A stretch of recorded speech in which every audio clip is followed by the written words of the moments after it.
all the eminent speakers are here to enlighten us all about the new shift that is happening throughout the education system. And I would like to thank you all to joining us in this physical event after a long time, wherein the spirits of Pune is being shown very well. Can I have a round of applause for all of us over here for the event? So to begin with, I'm part of the INTERCEL Virtual Mentoring Platform, and we are providing access to the students and across India, connecting with all the educationalists and providing them the platform. So I simply want to understand and say the context that there is a rapid shift that is happening throughout the corporate sector, or I would say the educational sector. Thanks to the pandemic, the shift is drastic. It is not a natural shift. We have progressed towards a digital way of learning in a very rapid, or I would say it's a force fit. It was not planned. But now when we know that this entire decade would be a shift for all of us when it comes to the skill requirements and coming from the corporate, so how are we dealing from the educational sector in providing this skill set to the students? So over to you, sir. Well, thank you, Tarun. Good afternoon, everyone. Let me start with good news. That is, recently, 4-5 days back, this news was there that India has clocked 100 unicorn. So this is something which is outstanding. And when we say around 6 to 7 months back, we were somewhere around 50, 51. That was the number. Now, if within 6 months or 7 months, if we have doubled it, then obviously we can certainly say someone or somewhere is doing something right.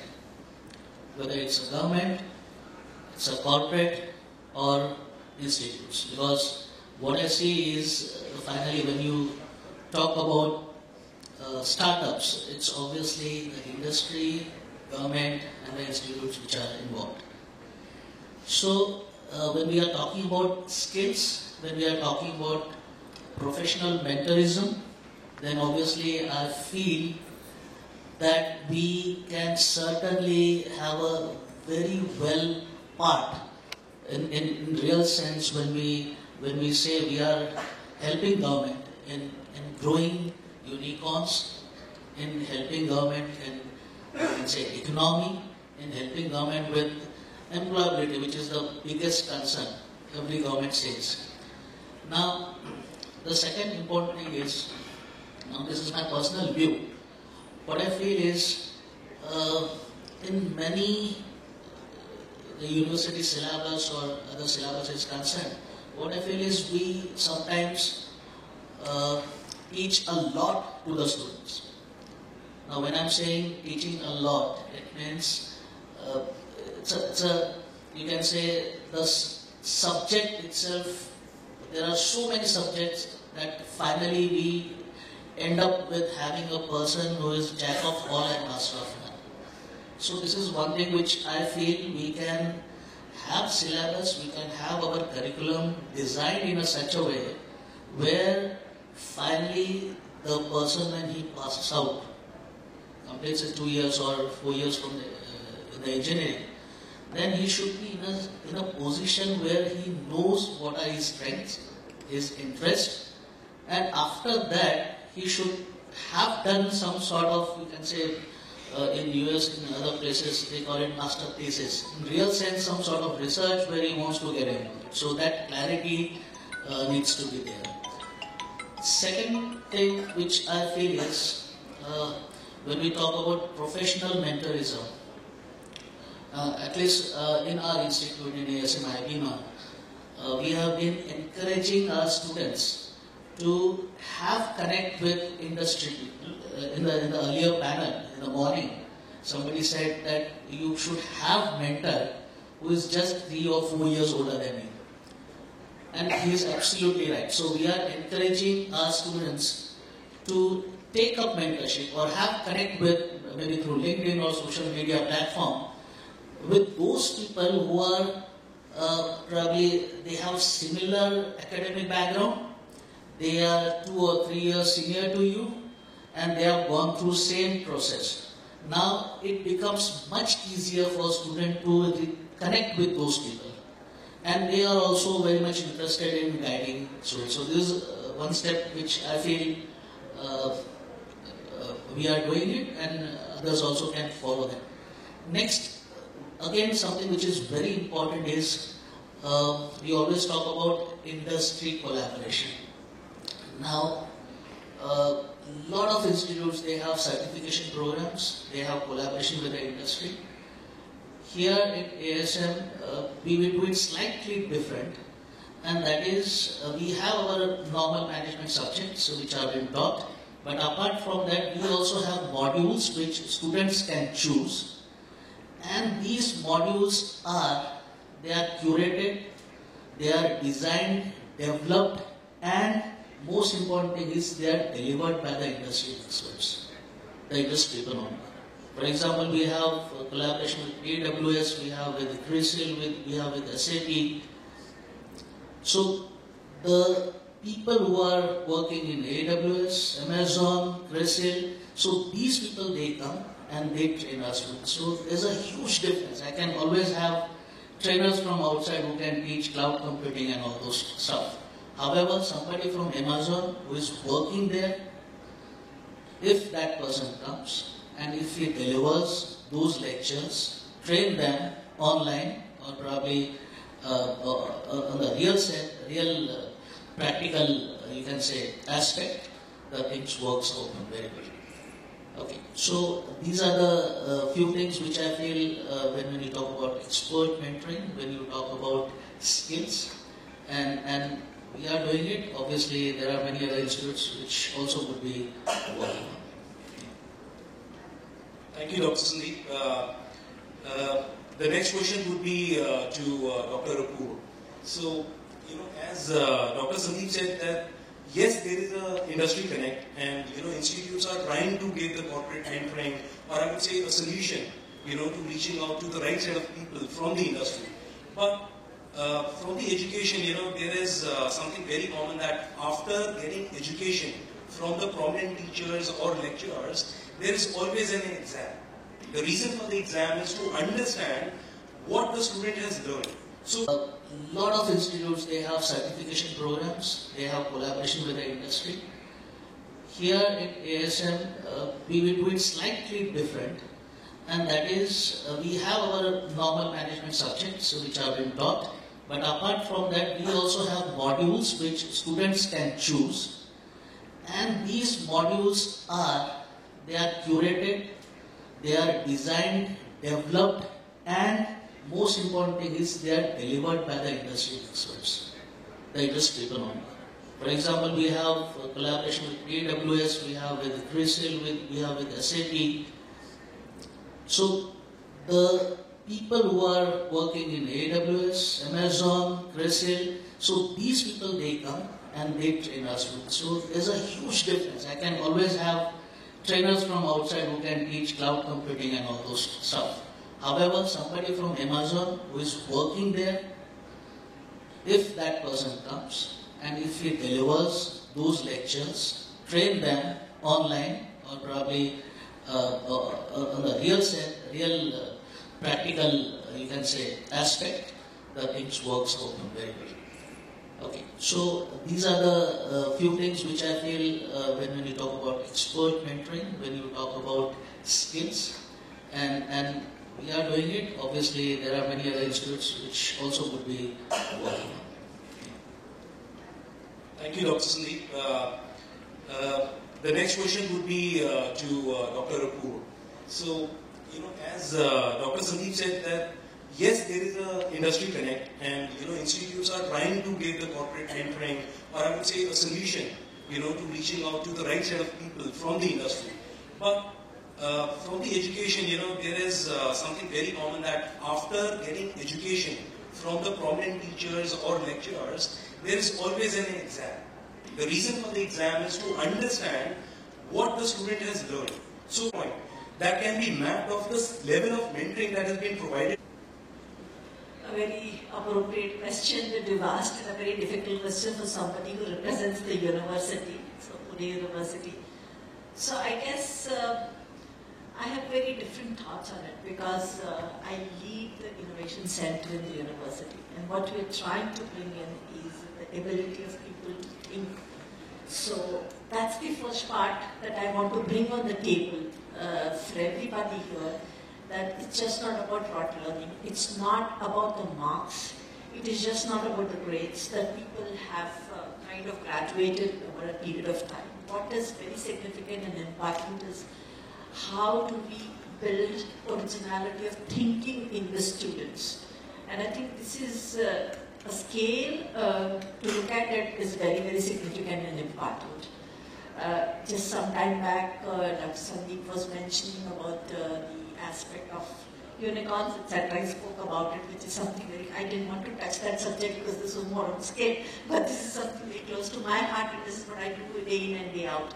Just to, not here to draw the statistics, but when you look at the world landscape today, so the world landscape where United States stands at #1, year 2021, which has been the most significant year for the whole world, where United States was able to create close to 471 unicorns, China 361, and India was able to create about 42 one year. So that was the number, and of which 6 are from the city of Pune. And the investment that came in the city of Pune is close to $560 million. And this investment has come only in last 6 months, June to December.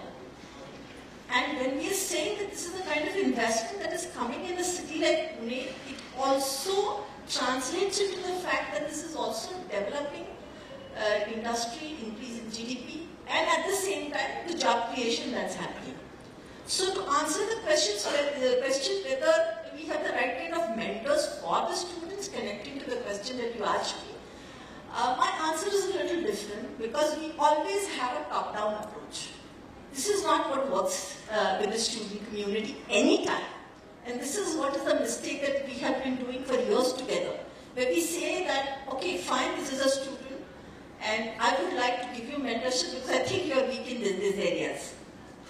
What is really required is there a mechanism, I would put it this way, it is important to have a mechanism of assessment, which is very important and significant for the student to realize. Maybe when you're talking of skills, especially when you're talking of skills, it becomes very important for a self-assessment of a candidate to understand this is what I lack, and then you bring in the set of the mentors and probably bring in the quotient of skilling, which is the third part of it, is where things will start working and falling in place. And this is what why did I give such a big story? Because this is what at Sarojini Philippine University we have explored this time. And I'm happy that it is one of the startups, Manjit, which came up with this proposal. It's a $35 million company today of somebody who graduated from Pune University. And today has created this platform on AI, ML, etc., where it's a video-based interviewing and assessment of candidate. And then part 2 of it is that after the assessment and push to the employers is where he realized, and I will be very unhappy to share some statistics here. Very unhappy. Because we also did the study of 25 colleges. Only 25 colleges data which I received for this year. And the data, I have not published it anywhere because it's not a data that makes me happy as a university. And that data says that students have themselves filled in. It says that 75% of the kids have not got a job. 75% this year. This is only this year's data that I'm talking of. And only 25% of them have gotten the jobs. And we're not grading them by colleges. They're just kids. For us, they're all students from the university. So what becomes significant is that alarming factor where they understand that this is a point, I need help and support. And this is where the coach has to come in. This is where the mentor has to come in. And this is where the skills have to come in. So therefore it is important from bottom up, which is in the marketing language what we call it, whether it is a push or a pull. So I would say push doesn't work. You need to have a pull mechanism. And that is my opening remarks for your question. Thank you, Dr. Kugura, and I'll be, saying it very happily that, you have put in the points very well, the main points that is coming out, from the survey, that if 75% students are lacking in the skills, the skill set that is the foremost requirement from the corporate, then definitely, the answer is that the development has to go for the student in order to sustain and have a good sustainability coming in, because the demand from the corporate is going way too high. And as an educationalist, I think you are doing the best of the jobs in educating the students. Now it is up to the the push and pull that what we have discussed is something that I would say definitely the educational institutes has to ingrain it within the students, that a corporate mentoring, or I would say a corporate connect has to be there to understand the skill set. And in the rapid 2 years of shift that we have seen, it has gone 100x. So now my next question would be to Dr. Sandeep Sane. What do you think that how and what robust system it will take to build an ecosystem of in approaching the right set of connect from the corporate? I'm sorry, Dr. Tripathi. My apologies.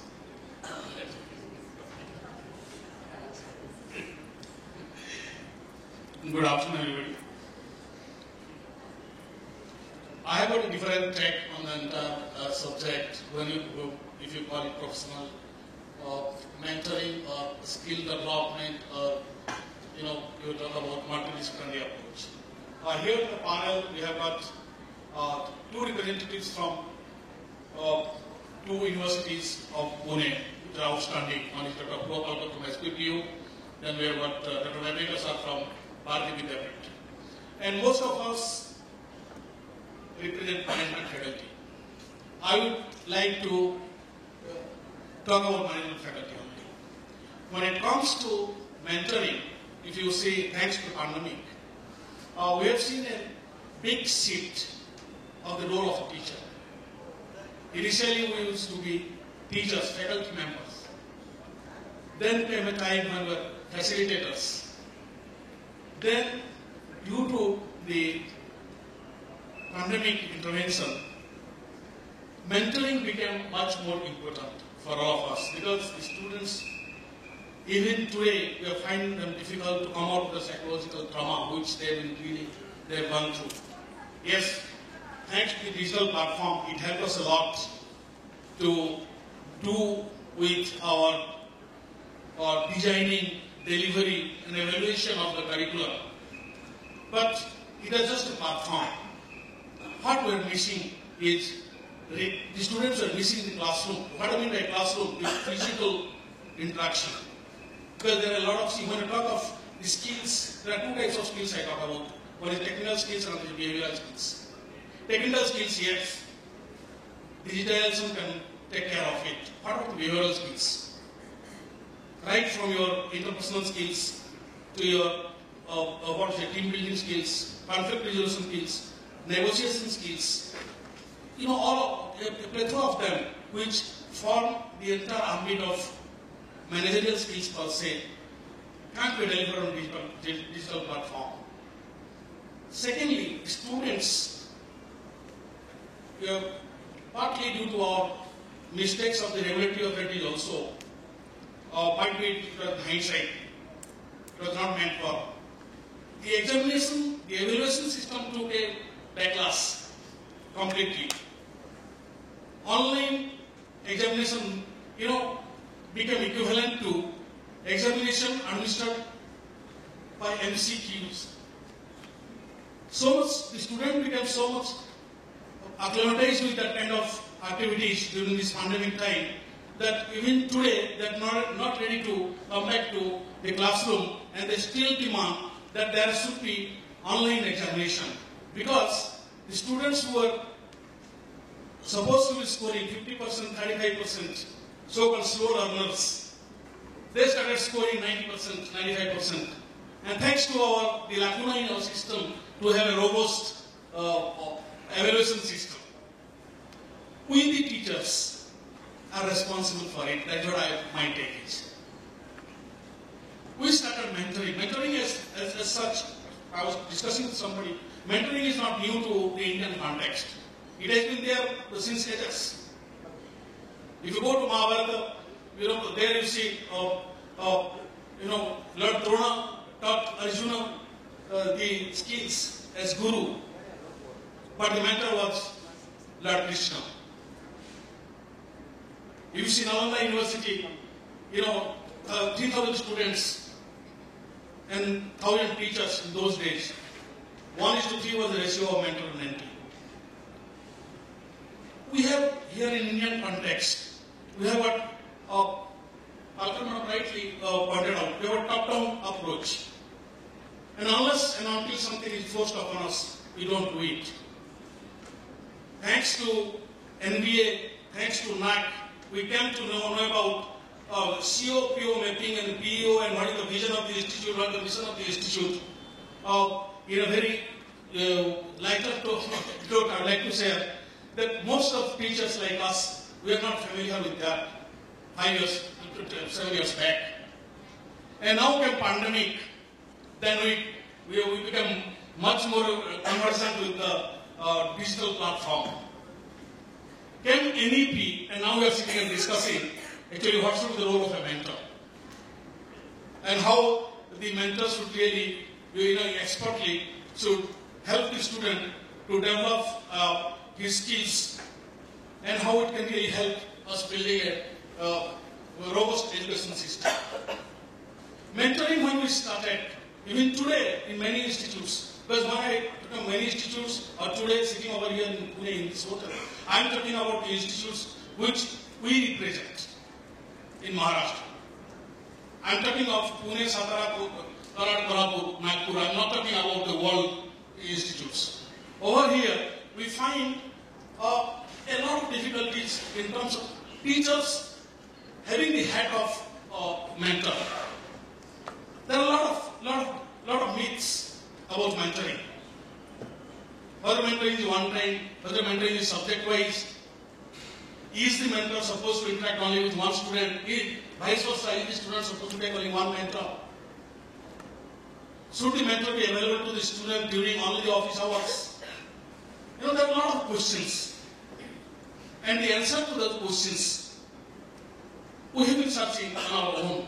But I think the time has come that rightly this platform has been given to us to discuss about it. The time has come to work out the relevance of mentoring to management education. Management education is interdisciplinary. You pick up any subject, whether organizational behavior, human resource management, training and development, economics, financial management, marketing management. There is a bit of social science everywhere. So much so natural science also. Mathematics is there, stats is there. It's not that, but it is the teacher who needs to really exploit that and be an expert. And for that, the teacher needs to be trained. So, the first thing which comes to my mind in terms of bringing in professionalism to mentoring, over there, we need to have a kind of academy, like IS Academy or my Defense Academy. We need to have an academy where the mentoring takes place. The teachers are trained to be mentored. See, it is not that actually, it is not the fact that the teachers who are with experience, they are eligible to be mentored. No. It is not experience multiplied by years. It is exposure to social science, exposure to natural science. All those things matter. So we need to have that kind of academy. Right from the young, the mentorship can be curated. That is very important. The second challenge which we need to address over here is that mentoring as an activity needs to be seen as an activity not necessarily by teachers only, but by industry personnel or other stakeholders. stakeholders, industry personnel, then the alumni, and even the management from internally must support that activity. And the third challenge which I see over here in professional mentoring is that we need to have science of mentorship. I'm not calling it arts of mentorship, deliberately I'm calling science of mentorship, because we need to have an uniformity procedure, university, a uniform manual, or might be a uniform operating procedure, or maybe a structure. Maybe a structure for the mentors to be trained over there and come out and help the students community. There are three things I'd like to say. Thank you. Thank you so much for the inputs. So my next question would be going to Dr. Sachin.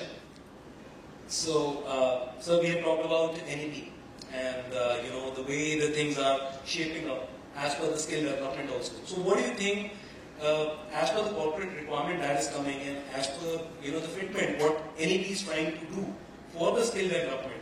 Do you really think so that we'll be able to do the justice, as per the requirement coming in from the corporate and the gap we already have?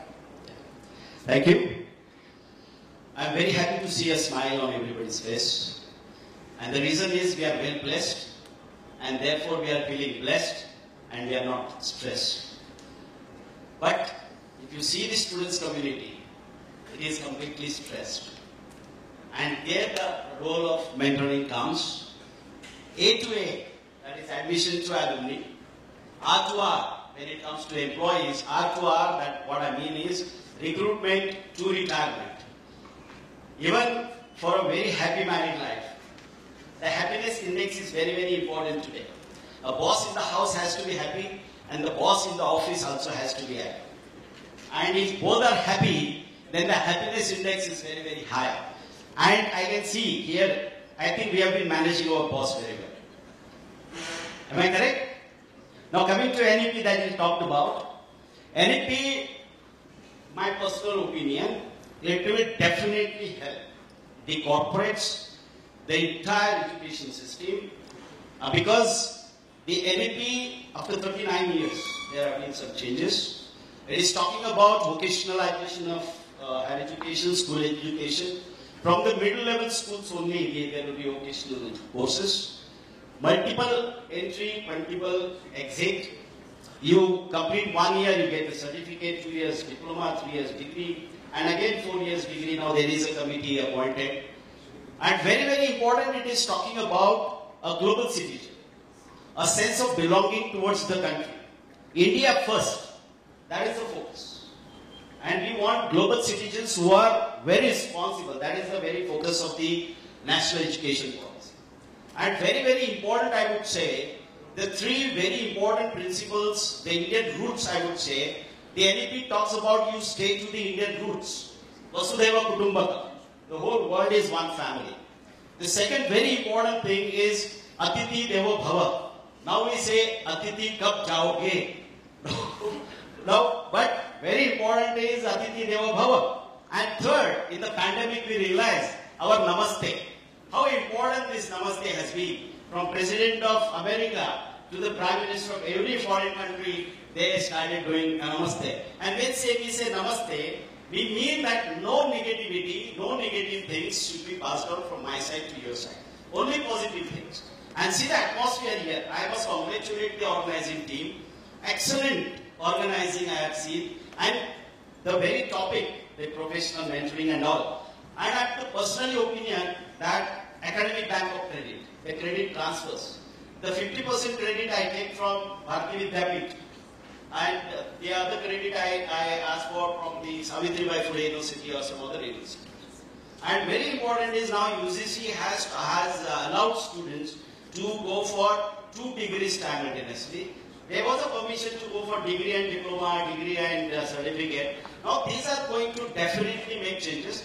What industry is expecting is, the problem today is, the industry is expecting the skill sets. Some of the institutions are not offering. At Bharati Vidyapit IMD, that is Institute of Management and Entrepreneurship Development, my institute, which is ranked in top 75 business schools in India. So we have a unique concept, that is IIPS, Industry Institute Partnership Summit. What we do is, we invite the corporates, the HR managers, CEOs and all, the academicians like all the dignitaries we have on the dais, off the dais, and then the students community. We have a panel discussion there to find out the gap between what industry is expecting and what institutions are offering. This skill gap that is identified, we convert that with the help of the corporates into our curriculum. Our curriculum, being a deemed university, is updated almost every year. Now there is a demand for the business analytics, data analytics, the hospitality industry. There are a lot of things that are happening. So we can do that, and that is what industry is expecting is the industry-ready candidates. So NEP is focusing basically on that. Another very important thing for NEP, if I am to talk about, is internationalization of higher education. Now the AICTE has given permission. If you are in the top 100 universities, you are in the 75 ranking in the NIRF, you can go for direct foreign collaboration. You can have training programs, you can have your double degree program. So better and better skilled people we can have. What I personally feel is the dream comes to us. Dream. That is, students with a dream come to us. And our job is to convert them into dream. And that we can do through the perfect professional mentoring, the skill development. There are limitations as far as digitalization is concerned. Digital hub, definitely it can be a support, it can be aid. 20%, 40% digital, that is online courses are enough. 20%, maximum 40%. But 60%, like Dr. Tripathi sir, Apurva madam, Sandeep ji, they said, the offline, the face-to-face, there is no. See how we are enjoying. If it was online, some of us would have logged in and would have been busy the way the students do. Unless we are very interactive, that cannot be effective when it is digital. So my personal opinion is, this NEP is going to bring changes. Many of our universities, including Bharati Vidyapeeth, we have already started implementing. We have 12 faculties in our university. Interdisciplinary studies we have already started. We were one of the first universities in India to have a faculty in interdisciplinary studies. We have now some of the courses, skill development courses.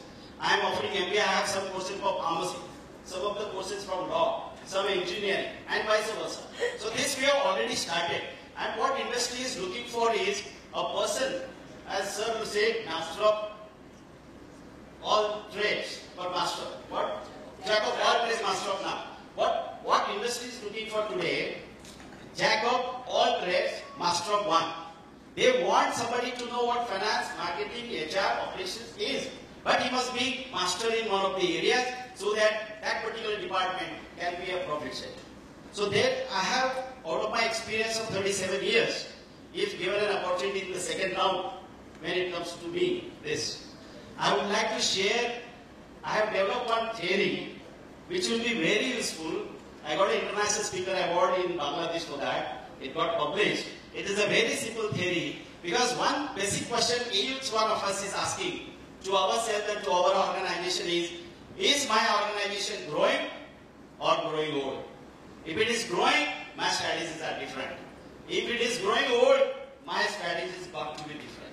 So this is the basic question, and for that we require certain skill sets.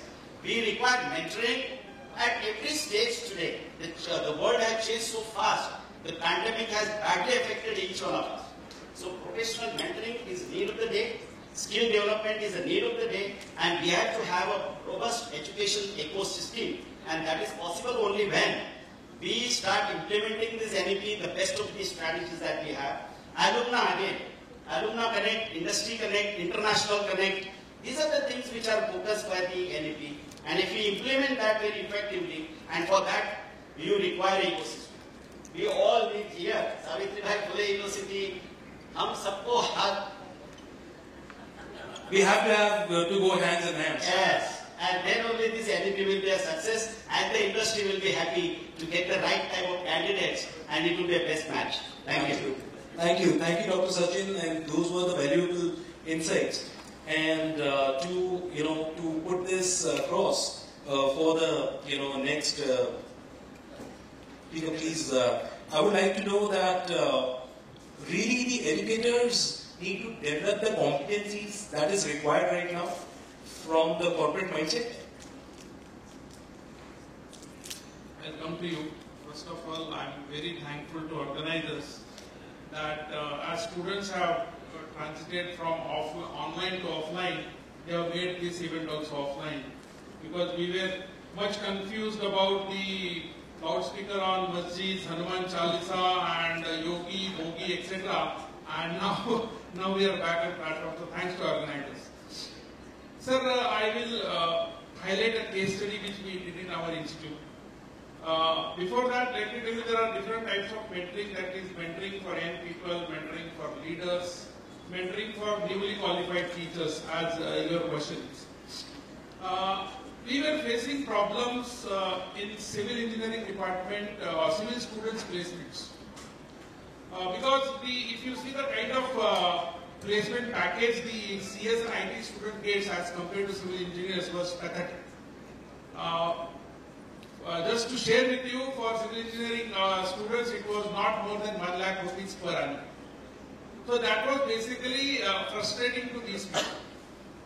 We many a time sit with industry and academia meets and talk many things that we do collaborate, and industry people says that your syllabus doesn't match our requirement and your students are not fully trained as per our requirements and we should do blah blah blah blah. But after the lectures and speeches, it never works.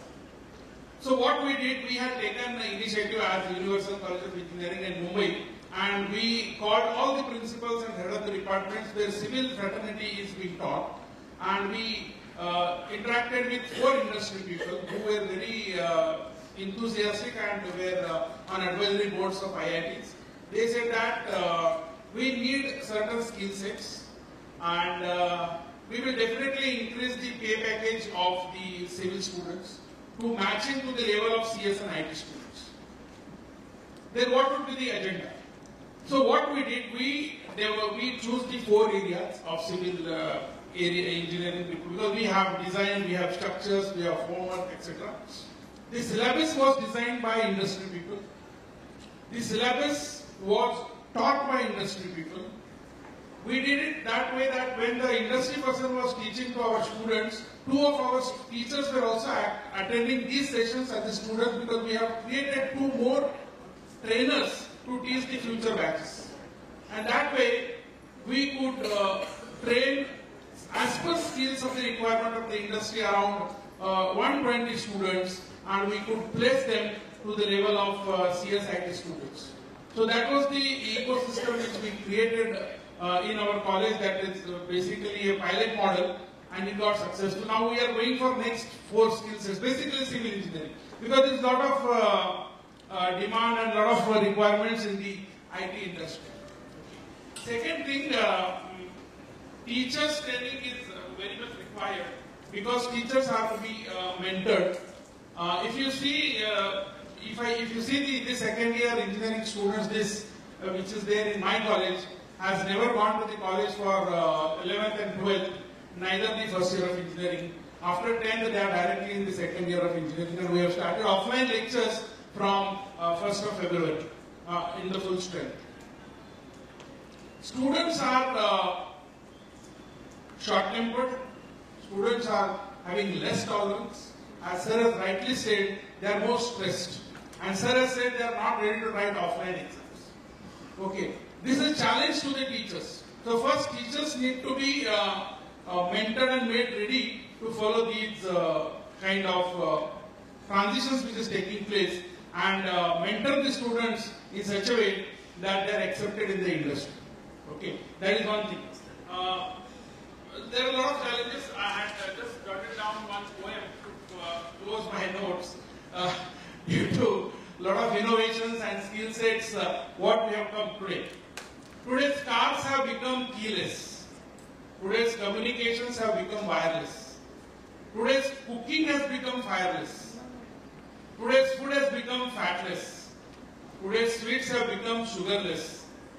Today's arguments are started to become baseless. Today's relations have started to become meaningless. Today's educations have started to become jobless. Today's salaries are becoming less and less. Sorry, many managing people are here, but that's a fact. Today's politics is becoming shameless. Today's needs endless and lives hopeless.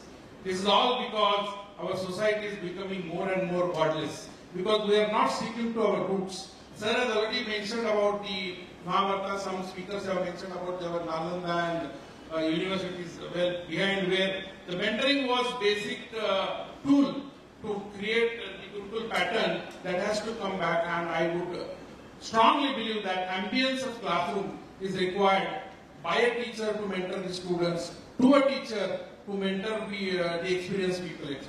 Thank you. Thank you. Thank you, Dr. Jitendra, for your valuable inputs. In the curiosity of the time, I have the last question now for you. So, we have talked about, the skill set, the requirement, and, what all methods we can do. So, do you really think so? We have missed out anything that can improve the digital access and digital skill development that can be, given forward. So, your points on that, please. Thank you very much. Good afternoon, all. Myself being from Health University, I must say that I have about half a decade experience as a teacher, teacher of teachers, and my own experience. Keeping that in view, I just heard our other panelists. Digitalization during pandemic has taught us many lessons. And we have 250 students a batch of medical students. Over and above, we have 250 residents for post-graduation. I totally agree that whether it is pandemic or otherwise, training of the teachers is very much required. It is very essential because I always keep telling my teachers, nobody is a born teacher. Earlier we used to believe that teachers are born teachers. But no, you can make teachers to be more effective by training, and in medical education we have what is called as medical education technology that is to be training the medical teachers. It holds good for others also. So what we do is train the teachers as how best they can implement the skills that are required for the students. But during the pandemic, I was listening to even NEP. The skill development is very, very essential, whether it is any course, or otherwise. So how do you impart the skill depends on the teacher who has to execute the skill in a way that the student has to remember lifetime. I always tell the teacher, whether you are teaching online or offline, the message has to go across the audience or the participants or the students in such a way that it should remain lifetime with them. I have attended the online classes along with my teachers just to see the response of the students. I cannot see the students, but I know how many are attending. In some, there were out of 250, only 105 remained by half an hour. But in some of the classes, there were 100% students remaining, only 1 or 2 were not there. So I called both the teachers and I told them, just introspect yourselves. Why in one it was like this and the other it is like this.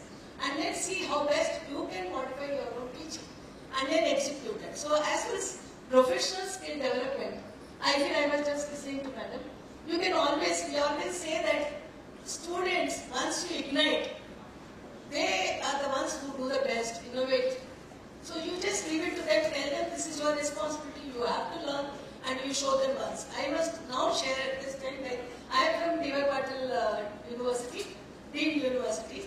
Our teachers, some of them said they are innovated in such a way during the pandemic. They have formed their own videos, like that is learning management system. Dr. Safia was there, is there. We had NAC accreditation as they were mentioning. We had to show them how are we teaching. So the learning management system, I am 70 plus, I learned it. And I am proud to say that I learned it from my sister. And now I can say that I am perfect in that. So there is no age limit. You can learn from anybody, that is one. Our students sometimes are the best teachers. And mentoring, coming to mentoring, we have a strong mentoring system in our institutions. And we have a book which is given to them. And I follow it up at being director academics, whether the mentor is doing the job effectively. And this time we have mentors even for postgraduates. We have seen to it that they are, like madam was saying, that they have to be supervised. When they are doing some procedure, they are dealing with life, human life. So we have a robust mentor-mentee system. I feel that mentoring, professional mentoring is very essential, but blended mode is always effective, like I am one-to-one. When I am one-to-one, I can put across my ideas, I can tell them what is the right or what is wrong, and they take it very, very well. Most important is positive attitude. I always tell, whenever I tell something to the teacher, take it positively. We are not criticizing. We want the education system to improve.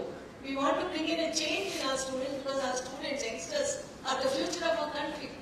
We have to see that they develop abilities within any system. Management, engineering, medical.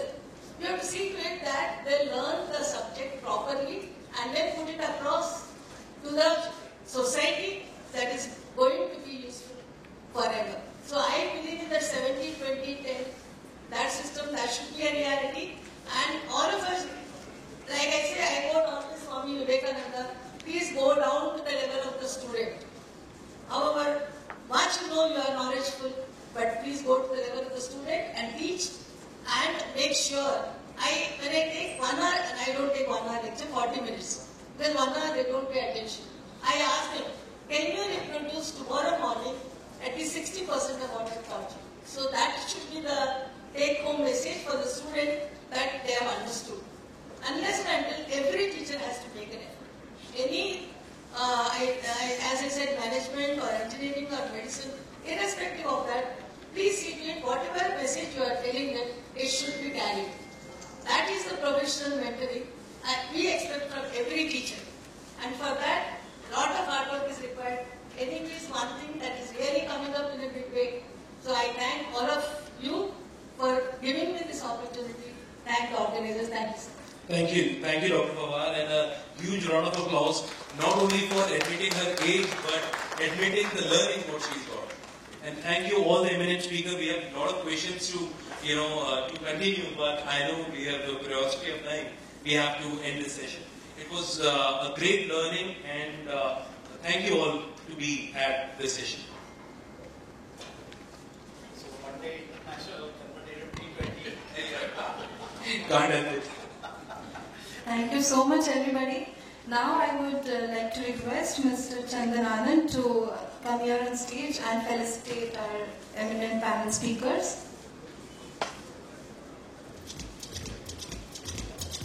Dr. Apurva Palkar.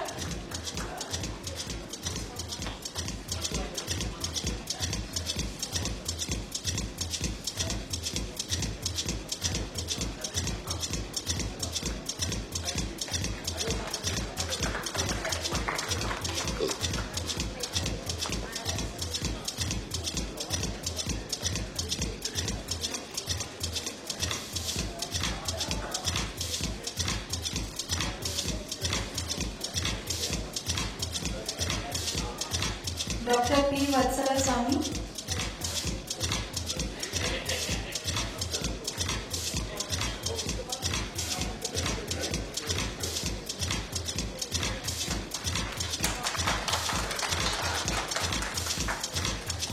Dr. Sachin Velnikar.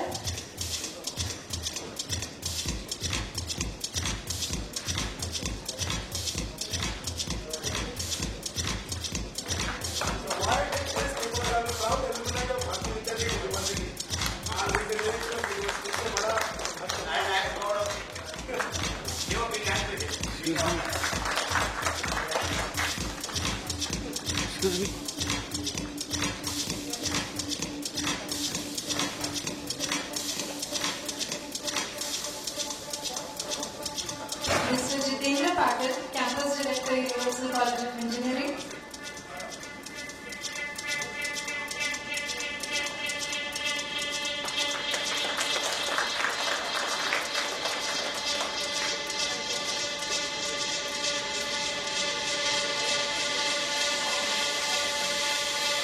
Dr. Sandeep Sani, Director, IDMR, ASM Group of Institutes, Pune.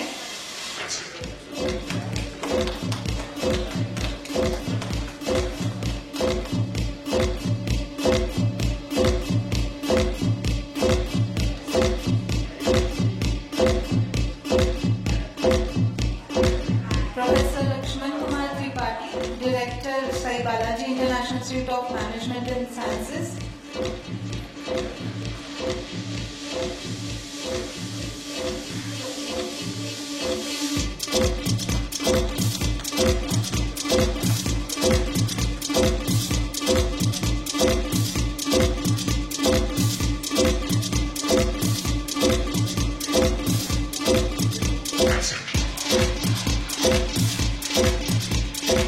Mr. Karan Dubey, Head Business Intercept.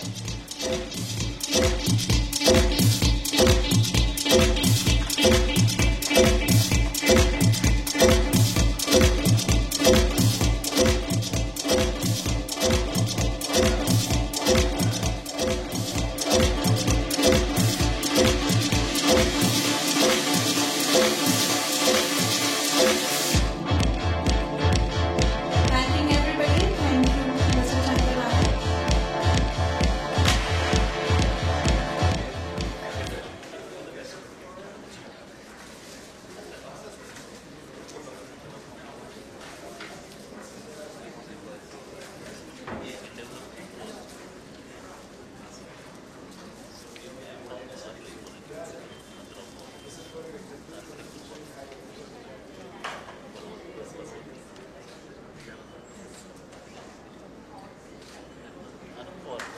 Thank you so much.